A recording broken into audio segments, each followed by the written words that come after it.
There are moments in life when hope seems crushed by the weight of reality, when even the strongest hearts falter and the deepest prayers fall into silence. But sometimes, in those darkest hours, the author of life steps into the story, not to prevent the sorrow, but to transform it into glory.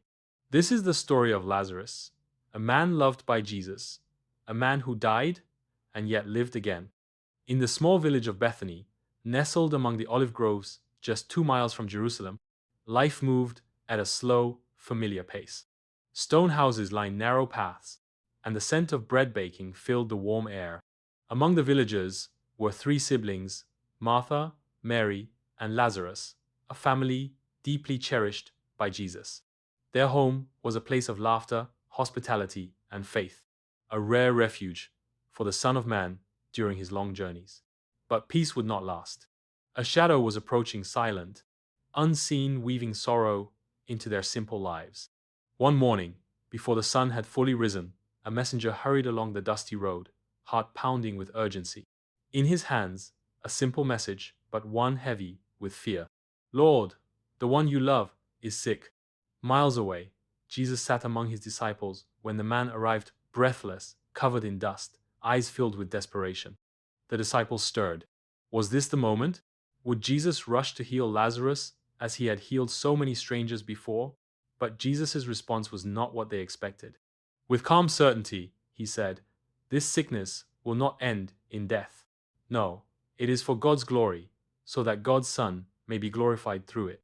And with that, Jesus stayed where he was, one day, then another, while Lazarus grew weaker with every breath. It seemed unthinkable. Why would Jesus the healer wait? Why would he allow pain to touch those he loved? 2 days passed. Whispers filled the village of Bethany. Martha wept quietly behind closed doors. Mary sat motionless, staring into the distance. Lazarus, once so full of life, now lay still, his face pale, his breathing shallow.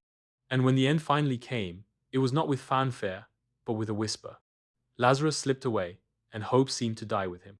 The morning began. Family, friends, neighbors gathered. Their cries rose into the hot air, a chorus of grief, and still, Jesus had not yet come. Finally, after days of silence, Jesus rose and spoke to his disciples. "Let us go back to Judea." Fear flickered in their eyes. The last time he had walked those roads, enemies had tried to stone him. But Jesus' mind was set. As they traveled toward Bethany, Jesus spoke words that confounded them. "Our friend Lazarus has fallen asleep, but I am going there to wake him up." They did not understand. Not yet. But Jesus knew Lazarus was dead. And soon, the world would witness something no grave could conceal. By the time Jesus neared the village, Lazarus had already been in the tomb 4 days. The house of mourning overflowed with weeping and sorrow. Friends sat in circles of grief, ashes on their heads, voices hoarse from lament. The smell of death hung faintly in the air, mingling with the bitter scent of spices hastily prepared.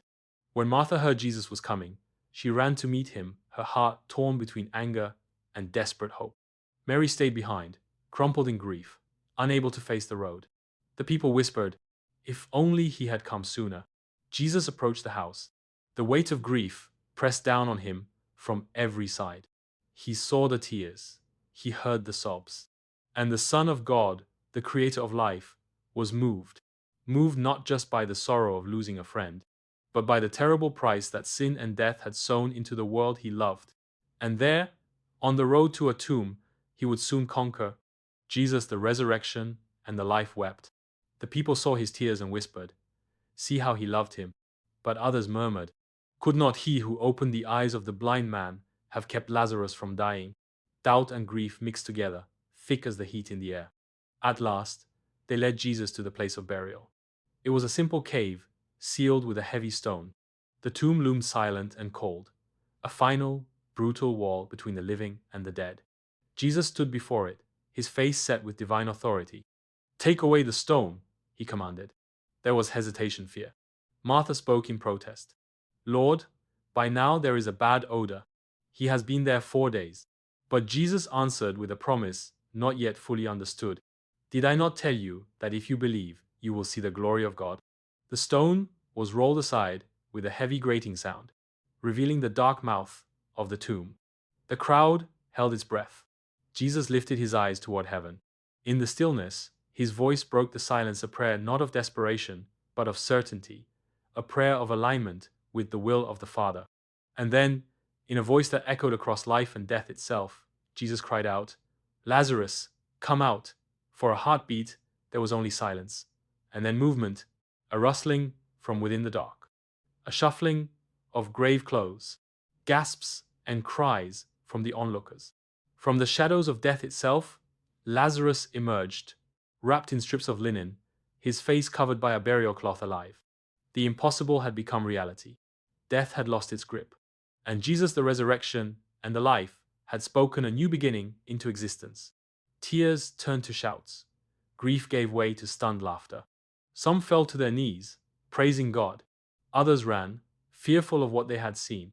But for those with eyes to see, the message was clear. This Jesus was no mere teacher.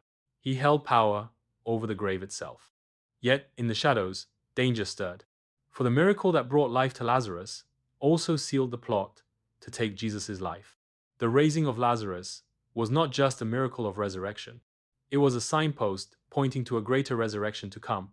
A promise that though death is strong, the voice of the Son of God is stronger still. And when he calls, not even the tomb can hold us.